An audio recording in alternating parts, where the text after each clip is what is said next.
Grace be unto you and peace from God our Father and from the Lord Jesus Christ. I was glad when they said to me, let us go into the house of the Lord. And I'm Father Steve Sellers, and this is Dot, my little rescue puppy, who's not so little anymore, still a puppy. And this is our daily message of hope, and this is for us day 3 of the great sinus explosion of October 2021. This is the third day now that I have had, and Dot has had some sinus issues, and allergies seem to be what's at work in my life, and that's sort of always with me. I was thinking earlier this morning of the great Isaac Asimov, one of the 3 or so best science fiction writers, or greatest, best known, of the last century. He was on a transatlantic journey going to England, and they encountered a great difficulty in the North Atlantic, and the ship that he was on was being tossed about to and fro, and he was down in his stateroom feeling miserable, horrible, getting worse by the minute, moaning and groaning, and the ship's doctor came to him and said, Professor Asimov, I've got to tell you that you're not going to die from this. And he said, young man, the thought of dying is the only thing getting me through this. And of course, it was Asimov who wrote also later on that life is pleasant, death is peaceful, it's the transition that's troublesome. But at any rate, I haven't gotten to that point yet. I'm over the worst of this. It seems. I think Dot is too, and life will get back to normal, but it's still hard for me to sleep, and it's been 3 days since I've had any sleep, and I was thinking of John. Why don't you go down, puppy? Come on, let's go down. John Lennon wrote a song in 1968 called I'm So Tired.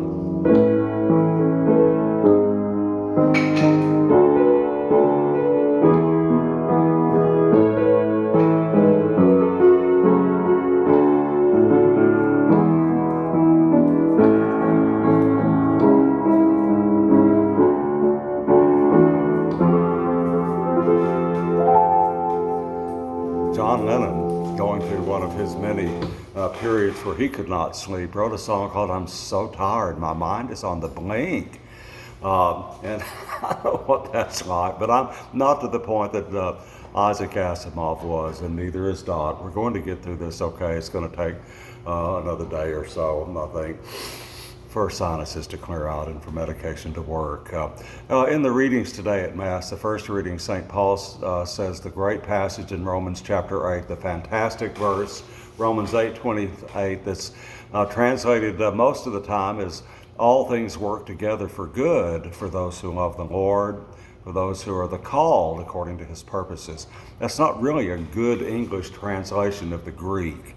I was reading over it this morning in the Greek, and a better translation, and many of the English versions have it this way. It says, in all things, God is at work making good come about for those who love him, for those who are called according to his purposes. The initiative is always God. It doesn't mean that all things are good for us all the time. No, it's not what Paul said. That's not what the Lord Jesus promised. That's not what God intended for us. Life is hard for many of us. It's still a broken world, and bad things still happen to good people. And we do get sick with allergies and other things, and we have pain and agony. But God is at work in the midst of all of that, turning it into good, making good happen for us. And remembering that death isn't the end. Death is not the final destination. As Isaac Asimov wrote, death leads into the land of peace, into eternity with the Lord. While we're here, God accompanies us, and while we're here, God is at work in everything, making good come to pass for us. Our task is to trust him.